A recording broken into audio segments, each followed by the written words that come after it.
When a homeless veteran with severe facial scars sits down for a simple cup of coffee, a cruel businessman's vicious insults about his appearance turn the entire diner silent with shock.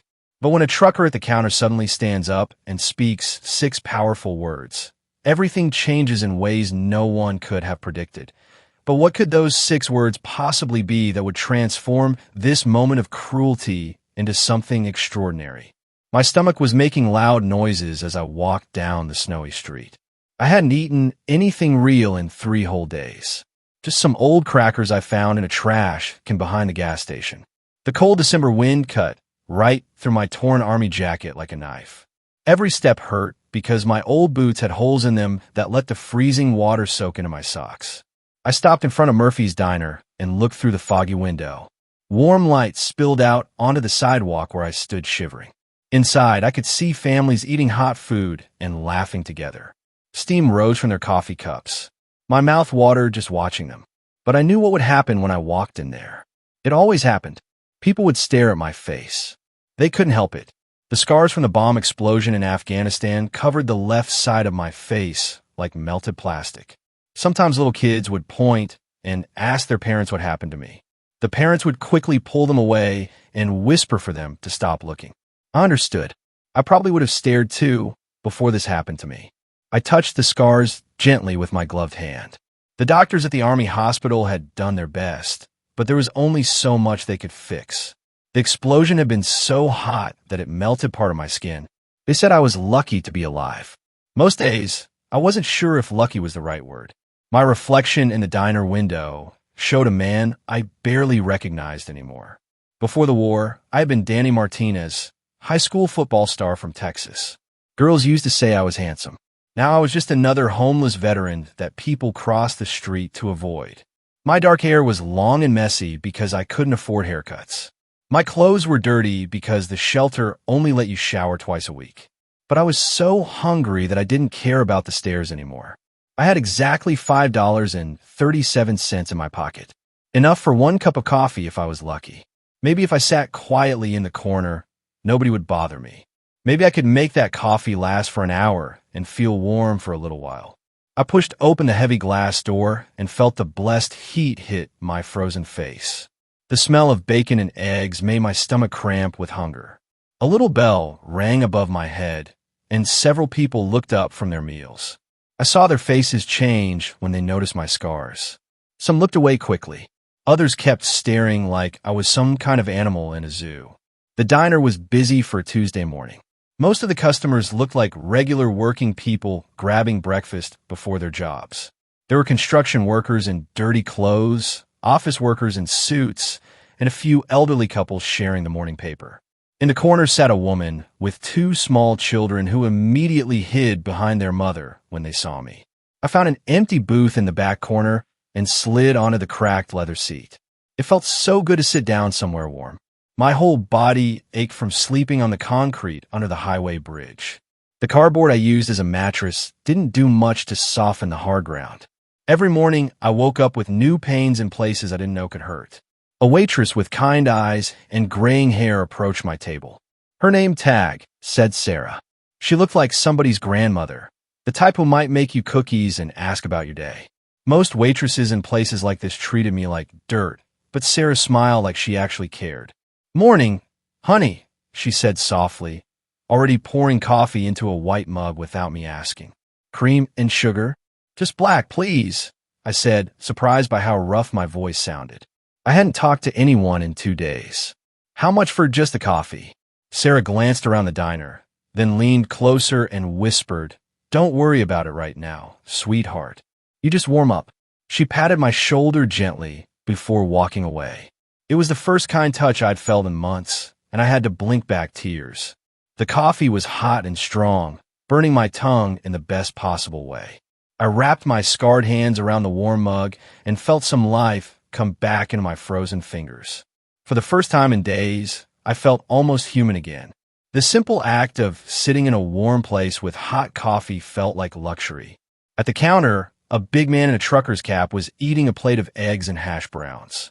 He looked like he could be around 40, with thick arms and calloused hands that showed he worked hard for a living. His flannel shirt was clean but worn, and his jeans had honest dirt stains on them. Something about him reminded me of the good sergeants I'd served with overseas. The kind of man who kept his word and looked out for his soldiers. The trucker glanced over at me once, but not in the disgusted way most people did. His look was different, almost like he was studying me, trying to figure something out. Then he went back to his breakfast without making me feel uncomfortable. I appreciated that more than he could know. I took another sip of coffee and tried to make it last. This was probably the best part of my day, and I wanted it to go slowly. Outside the window, snow was starting to fall harder. I dreaded going back out into that cold, but I couldn't stay here forever. Eventually, someone would complain about me being here, and I'd have to leave. But for now, I was warm, and that was enough. I had been sitting quietly for about 10 minutes when I heard the loud voice from the booth behind me. Can you believe they let people like that in here? The man's words hit me like a slap across the face. I knew he was talking about me without even turning around. It's disgusting, the voice continued. It belonged to a man who sounded like he was used to getting his way. I'm trying to eat breakfast, and I have to look at that burned-up face. It's enough to make you sick. My hand started shaking around my coffee cup. Not from the cold this time, but from shame and anger. I wanted to disappear into the floor. This was exactly what I had been afraid would happen. But I was so tired and hungry that I couldn't make myself stand up and leave. Maybe you should eat somewhere else, said another voice, probably the first man's friend. They both laughed like they had said something funny. But there was nothing funny about it to me. Their words felt like knives cutting into my chest. I turned slightly and saw the man who was talking. He was wearing an expensive-looking gray suit with a shiny watch that probably cost more than I had seen in the last year. His hair was perfectly styled, and his shoes looked like they had never touched dirt. Everything about him screamed money and power. His friend was dressed similarly, both of them looking like they had never missed a meal in their lives. Probably some homeless drug addict, the man in the suit continued, getting louder. Look at those dirty clothes. I bet he hasn't showered in weeks. This is exactly what's wrong with this country. These people think they can go anywhere they want. Sarah, the waitress, heard him talking and gave me an apologetic look. I could tell she wanted to say something to defend me, but she probably needed this job too much to risk it. I understood. People like that man in the suit could probably get her fired with one phone call. The man wasn't finished, though. He turned in his seat, so he was facing me directly. Hey, buddy, he called out loudly enough for the whole diner to hear. Don't you think you should find someplace more appropriate to hang out? This is a family restaurant. Every person in the diner was now looking at me. I felt my face burning with embarrassment under the scars. The two little children with their mother were staring with wide eyes. An elderly couple at a nearby table shook their heads and whispered to each other. I wanted to crawl under the table and hide. I'm not bothering anyone, I said quietly, hoping he would just leave me alone. But speaking up was a mistake. Not bothering anyone, the man laughed harshly. Look around. Everyone's staring at your face. You're making people lose their appetite. Do you think that's fair to the other customers who actually pay for their food? His words cut deep because part of me wondered if he was right. Maybe I didn't belong here. Maybe I should just stick to fast food places and gas stations where nobody cared what you looked like as long as you had money. James, maybe you should keep it down, his friend said nervously, glancing around at the other customers who were starting to look uncomfortable with the situation. But James wasn't backing down. He seemed to be enjoying the attention. No, I think this is important. We work hard for our money, and we deserve to eat in peace without having to look at. He waved his hand in my direction like I was a piece of trash. That's when I noticed the big trucker at the counter had stopped eating. His fork was halfway to his mouth, but he had gone completely still. He was listening to every word, and something about his posture had changed. His shoulders were tense, and his jaw was clenched tight. What happened to your face anyway? James asked me directly. Drug lab explosion? House fire? Let me guess, you were probably doing something illegal when it happened. I felt tears starting to burn my eyes. Not just from his cruel words, but from the memories they brought back. The smell of smoke and burning metal. The screaming of my fellow soldiers. The moment when everything went white and the pain started. I was serving my country, I said, my voice barely above a whisper. James burst out laughing like I had told the funniest joke he'd ever heard. Oh, this is rich. Now he's claiming to be a war hero. What's next? We're going to tell us you won medals. His laughter was like acid being poured on my wounds. Other customers were looking away now, embarrassed by the scene he was making. But nobody was standing up for me. Nobody was telling him to stop. I was completely alone, just like always. You know what I think? James said, standing up from his booth and taking a step toward me. I think you're a liar and a fraud. Real soldiers don't end up homeless on the streets. Real soldiers get help from the government. You're probably just some drug addict with a sob story. The room was spinning around me. I felt like I might throw up or pass out. This was worse than any physical pain I had ever experienced. At least when the bomb went off, I lost consciousness quickly. This humiliation just kept going and going. Why don't you just admit what you really are? James pressed on. You're a waste of space who thinks the world owes you something. Well, newsflash. Nobody cares about your problems. That's when I saw the trucker at the counter slowly turn around on his stool. His face was hard as stone, and his eyes were fixed on James like a hawk watching a mouse. Something about the way he moved reminded me of soldiers I'd served with. There was a controlled danger in his movements that made the hair on my neck stand up. The trucker's hands were clenched into fists, and I could see tattoos on his arms that looked military. He was studying James with the kind of cold calculation that meant trouble was coming. But James was too busy enjoying his performance to notice the storm gathering behind him. The trucker's chair made a loud scraping noise as he stood up from the counter. Every person in the diner turned to look at him.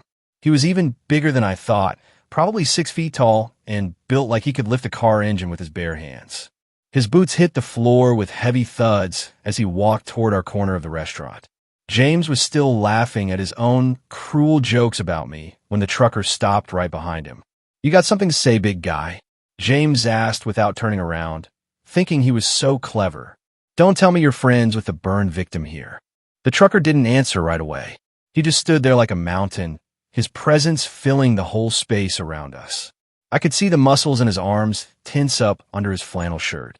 There were definitely tattoos peeking out from his sleeves, and now I was sure they were military ones. Turn around when you're talking to me, the trucker said in a voice that was quiet but dangerous. It was the kind of voice that made smart people stop what they were doing and pay attention. James finally turned around, and I saw his confident smile fade a little when he realized how big this man was. Look, I don't want any trouble, James said, but he was trying to sound tough.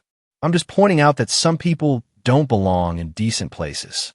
This is a family restaurant, not a homeless shelter. The trucker took one step closer to James. What's your name? He asked. What's it matter to you? James shot back, but I could hear his voice getting a little higher. His friend was tugging on his sleeve, trying to get him to sit back down and be quiet. I asked you a question, the trucker said. His voice was still calm, but there was something underneath it that made my skin prickle. It reminded me of the way my drill sergeant used to talk right before someone got in serious trouble. James, he finally answered. James Patterson. And you are? Jake Morrison, the trucker said. Then he looked straight at me for the first time since this whole thing started. His eyes were blue-gray like storm clouds, and when they met mine, I felt something strange happen in my chest. Like recognition, but that was impossible. I'd never seen this man before in my life. What's your name, son? Jake asked me gently. His voice was completely different when he talked to me, soft and respectful. Danny, I managed to whisper. Danny Martinez. Jake's face went completely white when I said my name. He stared at me so hard that I thought he might be having some kind of medical emergency. His mouth opened and closed like he was trying to say something but couldn't find the words. Wait a minute, Jake said slowly. Danny Martinez? From Texas. I nodded, confused about how this stranger could possibly know where I was from. How do you? But Jake wasn't listening to me anymore. He was staring at my face, not at the scars, but like he was trying to see through them to something underneath.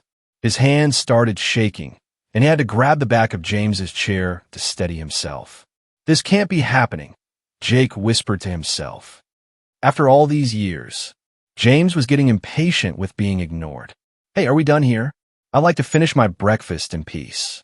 Jake spun around so fast that James jumped backward. You want peace? Jake's voice was getting louder now.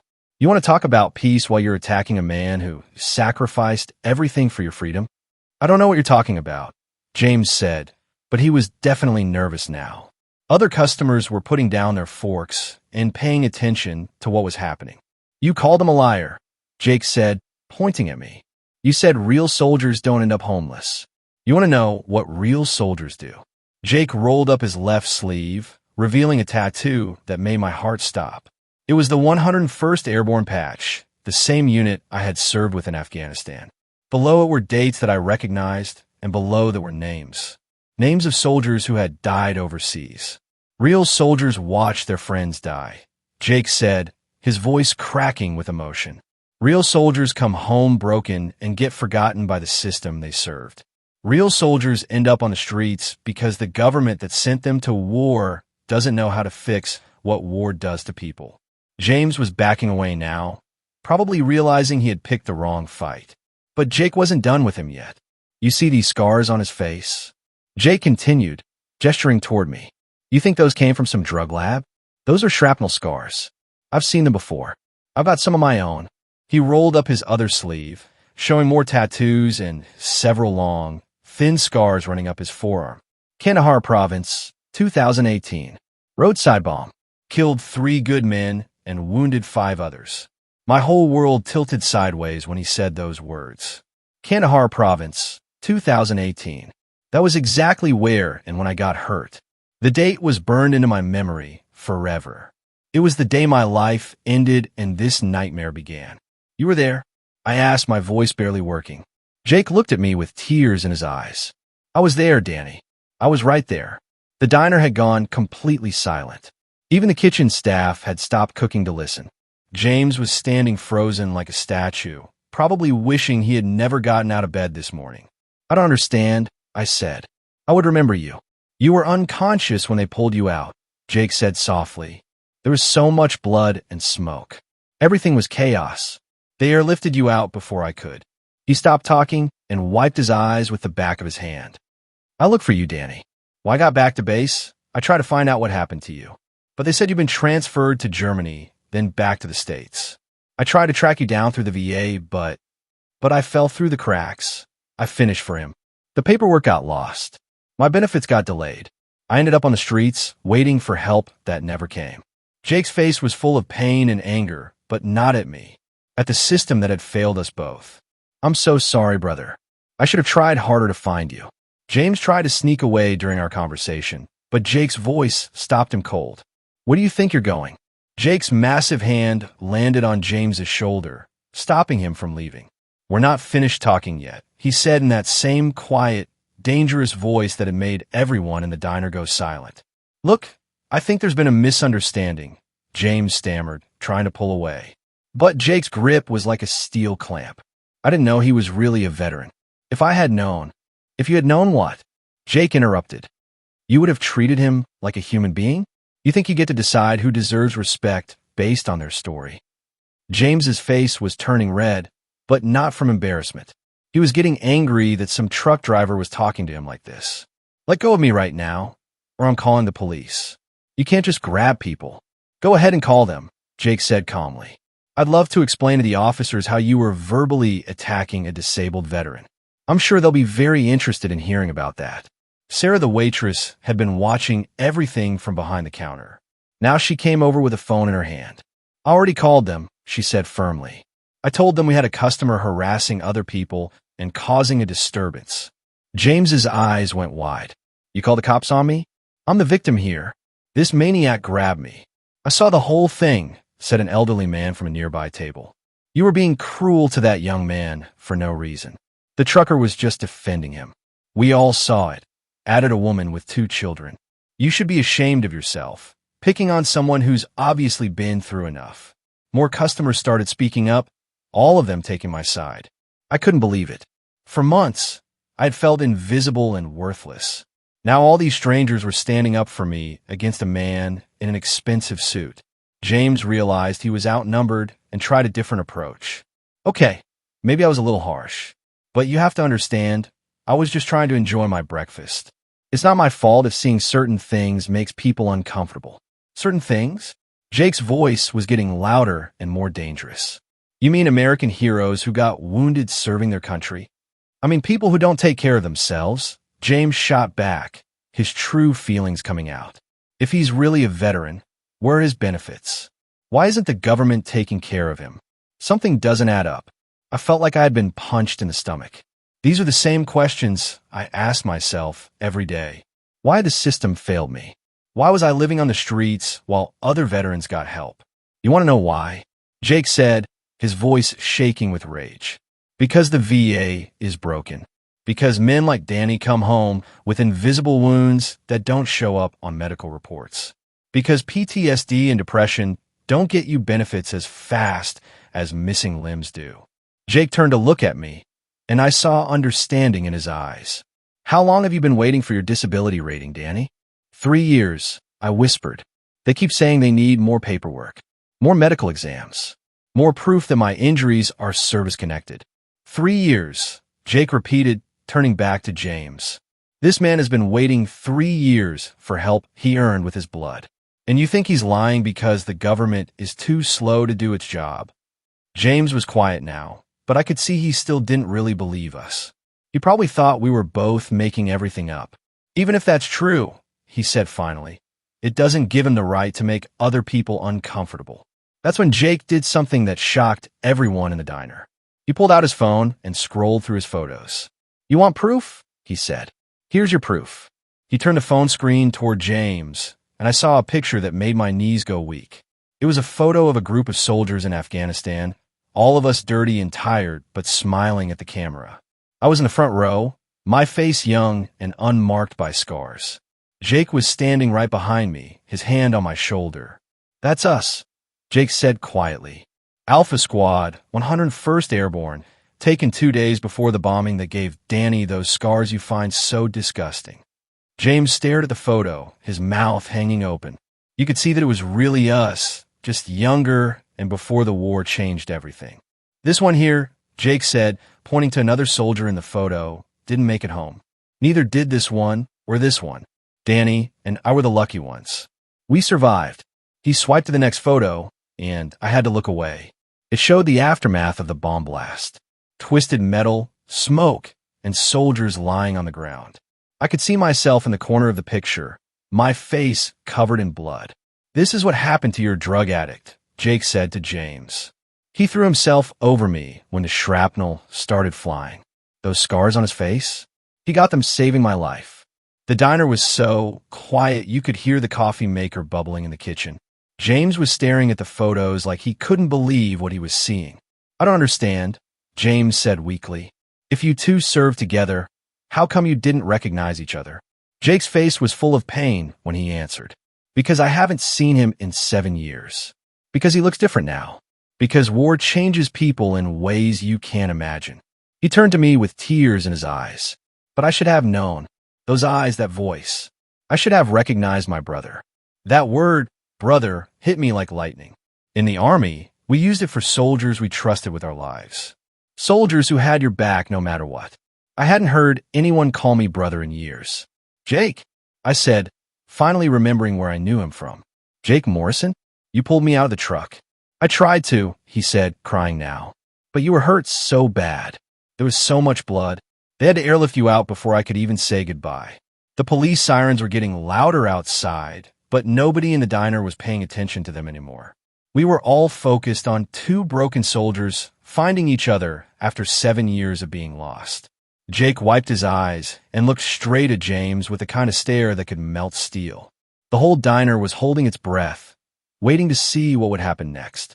Outside, the police sirens were getting closer, but Jake didn't seem to care about anything except making sure James understood exactly who he had been attacking. You want to know what real courage looks like?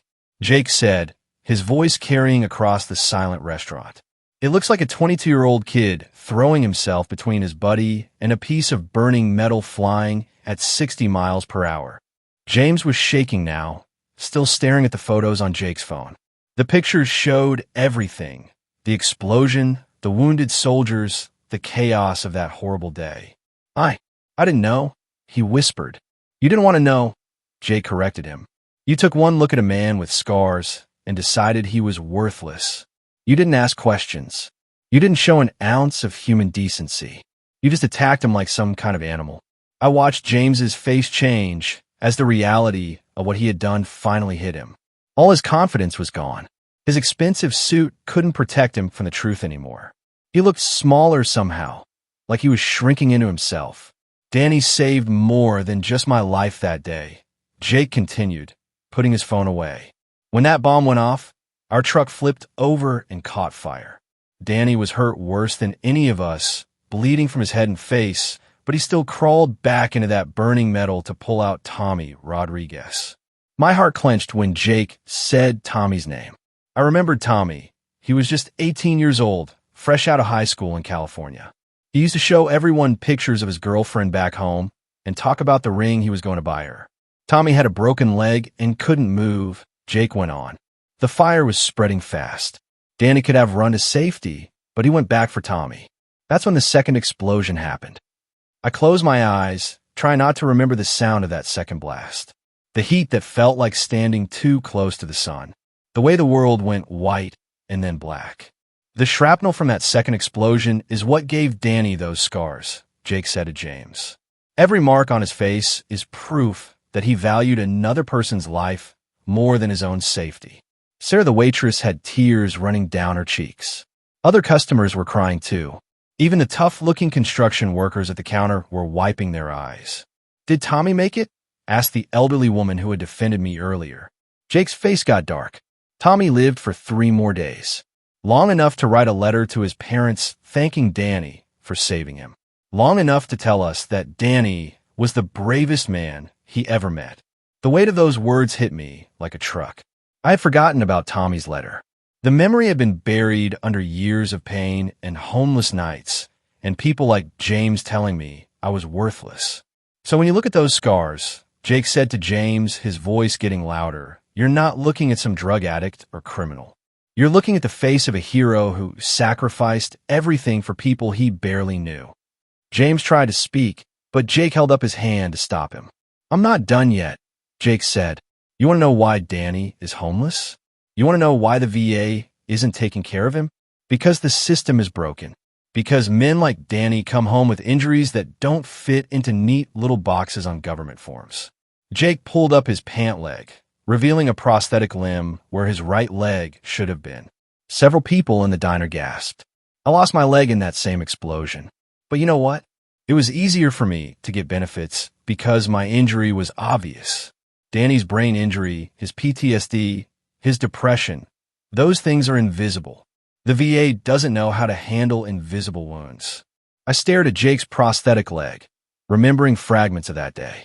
Him lying next to me in the dirt, both of us bleeding and broken. The medics working frantically to save us both.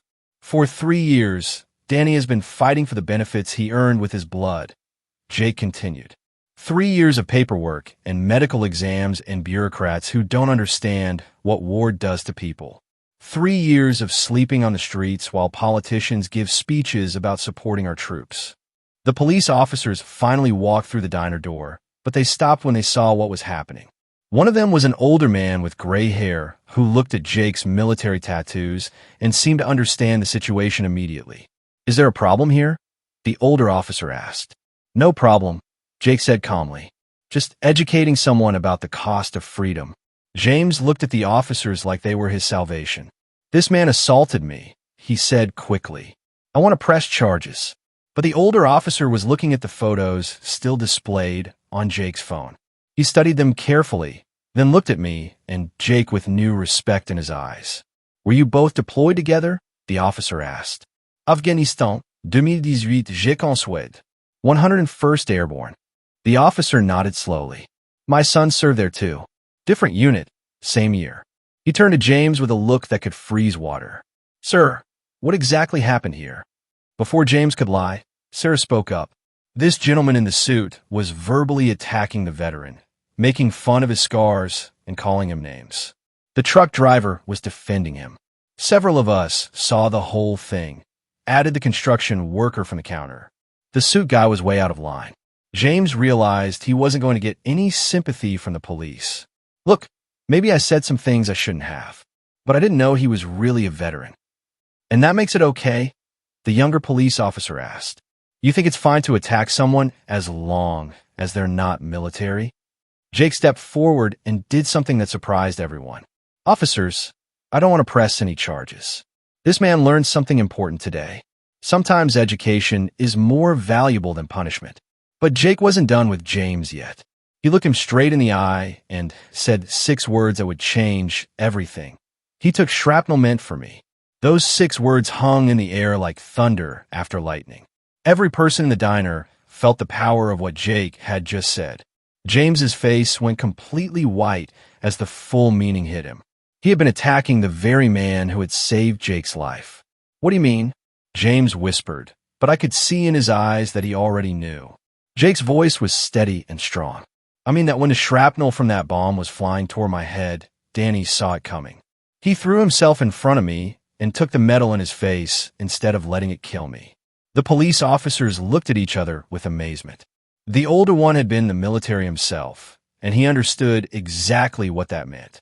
Son, he said to me, that kind of courage doesn't come along very often. I felt embarrassed by all the attention. I just did what anyone would do, I said quietly. No, Jake said firmly. Most people would have run. Most people would have saved themselves. You made a choice to put my life before yours, and you paid for it with your face. James was staring at me now, but not with disgust like before. His look was different, shocked, ashamed, maybe even a little bit afraid. I don't understand, he said. If you save his life, why aren't you being taken care of? Why isn't the government helping you? Jake's laugh was bitter. Because saving lives doesn't show up on government paperwork. Because heroism doesn't qualify you for fast-track benefits. Because the system cares more about forms and signatures than it does about the men who bled for this country. Sarah brought over a fresh pot of coffee and refilled everyone's cups without being asked. Her hands were shaking a little, and I could tell she was still emotional from everything she had heard. How long have you two been looking for each other? She asked. 7 years, Jake said. 7 years of wondering if Danny had made a home.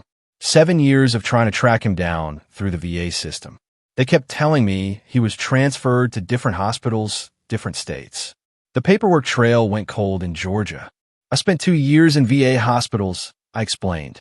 Brain surgery for the shrapnel, skin grafts for the burns, physical therapy to learn how to walk again. When they finally released me, I had nowhere to go. My family back in Texas thought I was dead. The military had told them I was missing in action. James looked confused. How could your own family think you were dead? Because that's what happens when communication breaks down, Jake answered for me. The military is good at fighting wars, but they're terrible at keeping track of people afterward. Danny fell through the cracks. The younger police officer was writing notes in a small book. Have you tried contacting your family since then? He asked me. I felt my chest tighten with old pain. I tried calling my mother 3 years ago. A stranger answered. They told me she had moved and didn't leave a forwarding address. I think she gave up hope of ever seeing me again. What about other family members? The officer pressed. My father died while I was overseas. My sister moved to Mexico with her husband. I don't even know how to find her. The words came out flat and emotionless, but inside I was screaming. Losing my family had hurt worse than any physical wound. Jake put his hand on my shoulder. Danny, I've been running my own trucking business for 4 years now. I've got government contracts, good money, steady work. I've been looking for a partner I can trust. I looked up at him, not daring to hope. What are you saying? I'm saying you don't have to be homeless anymore. I'm saying the search is over for both of us. James had been listening to everything with growing amazement. You're offering him a job? Just like that. I'm offering him a partnership, Jay corrected.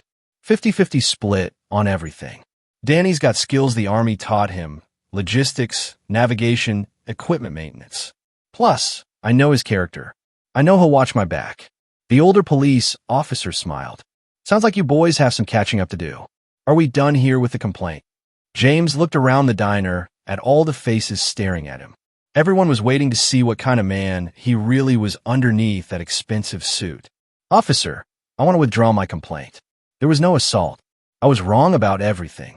But Jake wasn't ready to let him off that easy. James, I want you to understand something. What you did here today, attacking a veteran, making fun of his scars, that's not just cruel. It's dangerous.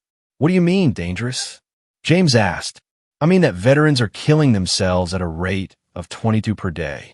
22 per day because they come home to a country that doesn't understand them, doesn't appreciate their sacrifice, and treats them like garbage when they're at their lowest point. The number hit everyone in the diner like a physical blow. 22 veterans every single day. Danny could have been one of those statistics, Jake continued.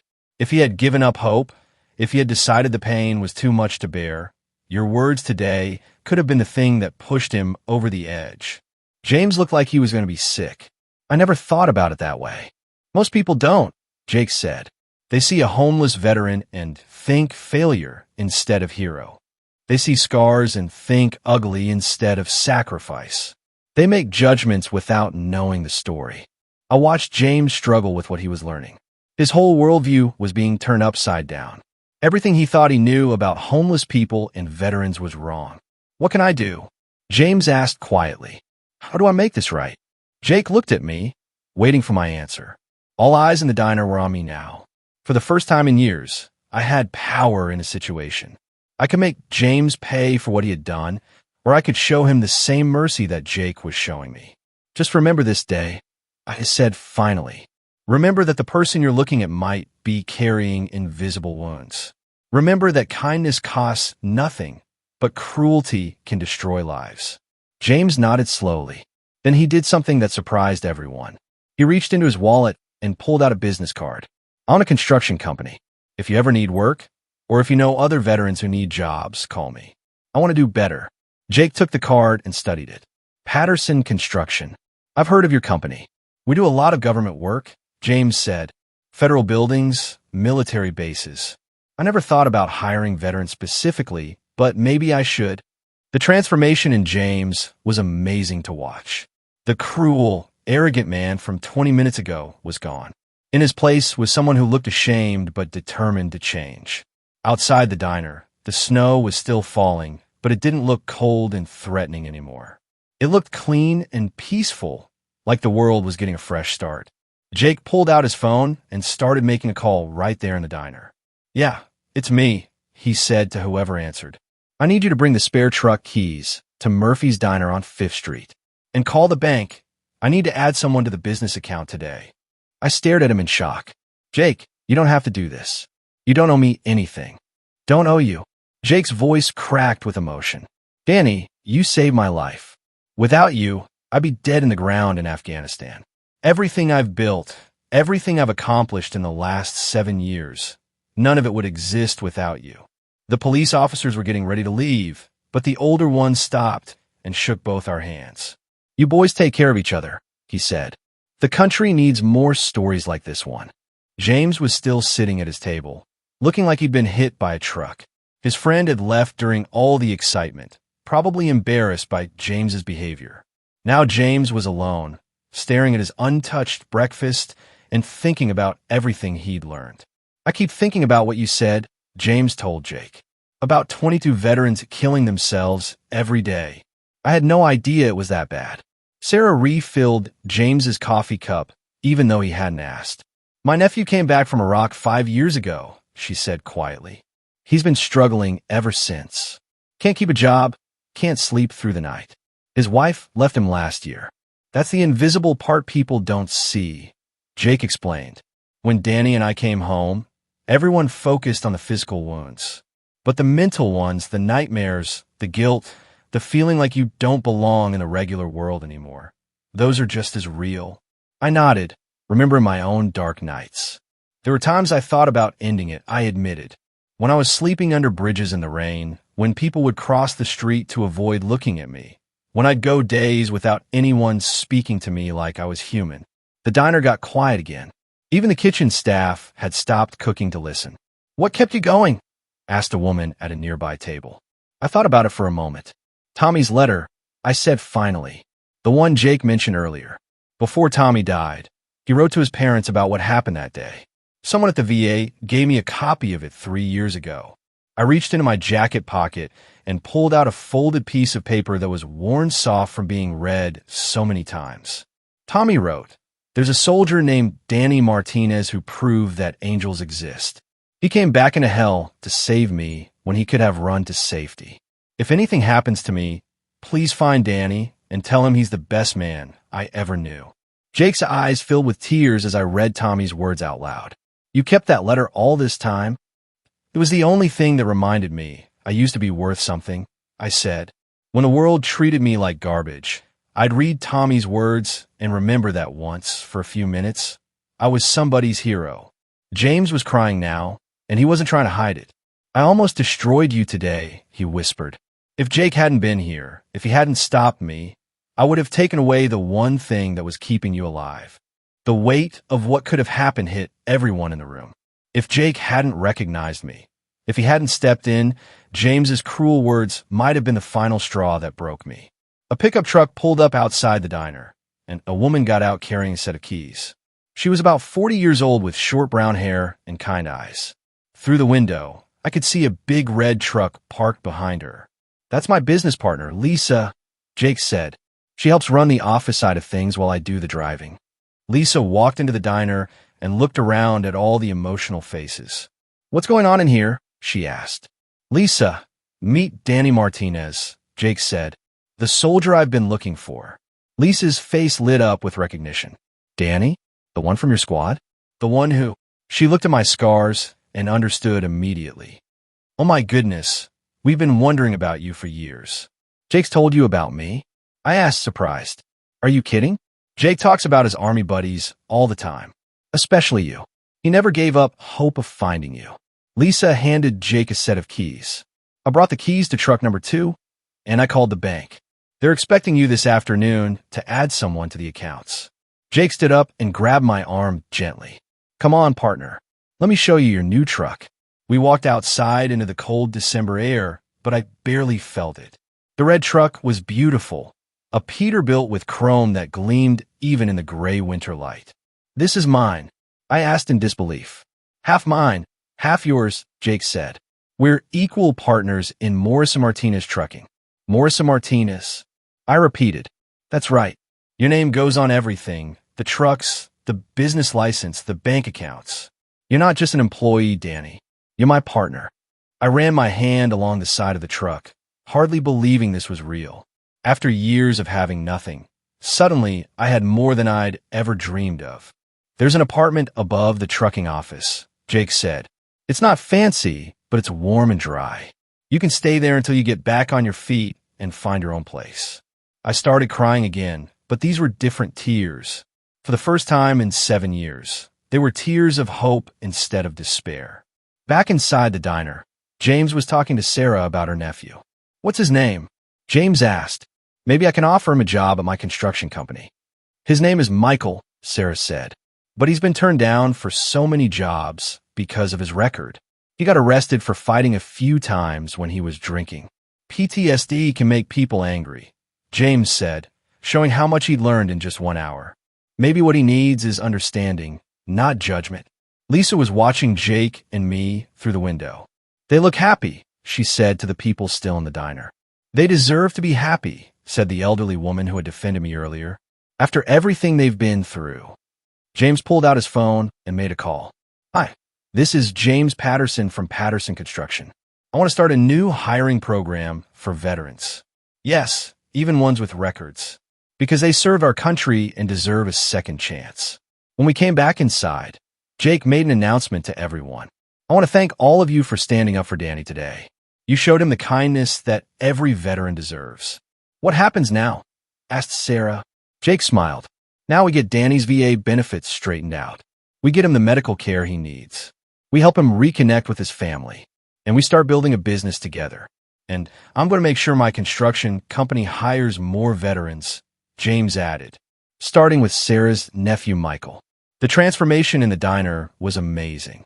What had started as a place of cruelty and humiliation had become a place of hope and healing. Strangers had become allies, and enemies had become friends. But the biggest change was in me. For the first time since Afghanistan, I felt like I had a future worth living. 6 months later, I was driving my red Peterbilt down Interstate 40, hauling a load of construction materials to Denver. The CB radio crackled to life, and I heard Jake's familiar voice from the truck behind me. "Hey, partner, you see that rest stop coming up? Let's grab some coffee and call it a day." "Copy that," I replied, smiling at how normal this had all become. Jake and I had been running routes together for months now, and the business was doing better than either of us had expected. We pulled into the truck stop and found a booth in the attached restaurant. Jake ordered his usual coffee and apple pie, while I got a burger and fries. I put on 20 pounds since that day at Murphy's Diner, and my clothes actually fit properly now.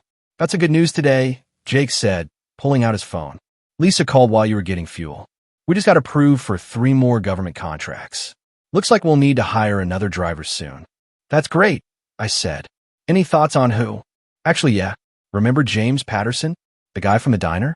He called yesterday. One of his veteran employees wants to get into trucking. James is willing to help pay for his CDL training." I shook my head in amazement.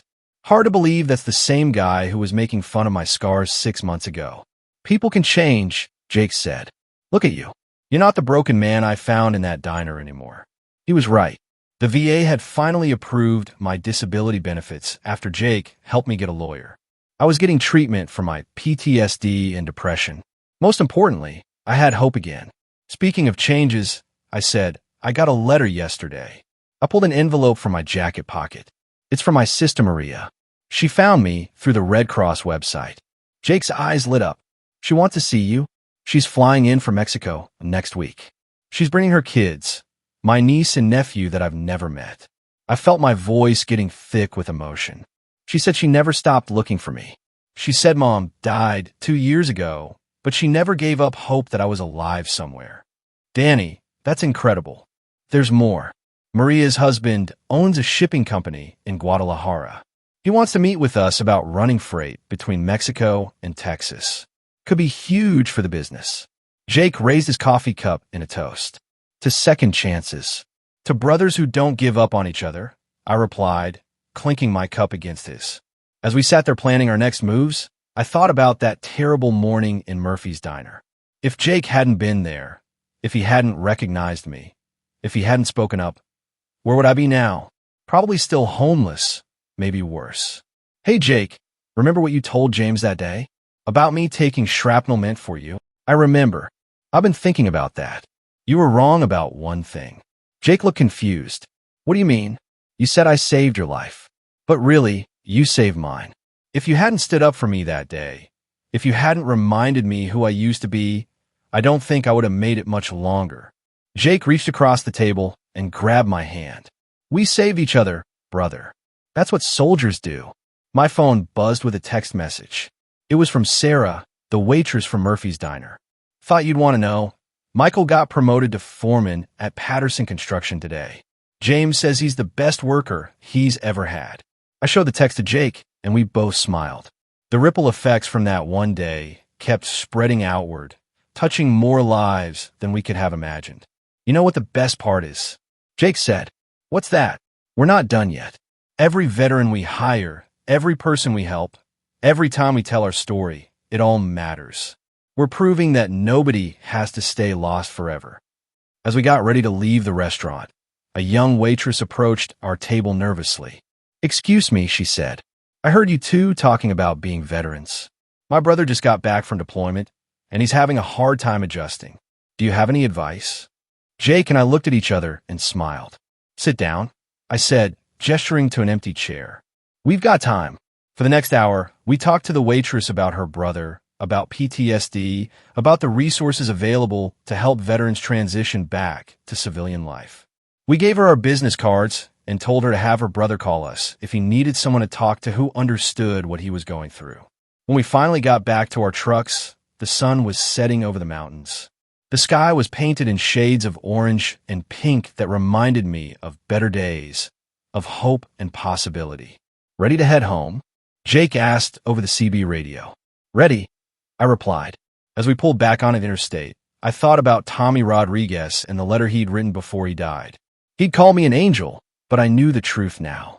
The real angels were people like Jake, who never gave up on lost souls like me. Angels were people like Sarah, who showed kindness to strangers. Angels were even people like James, who had the courage to change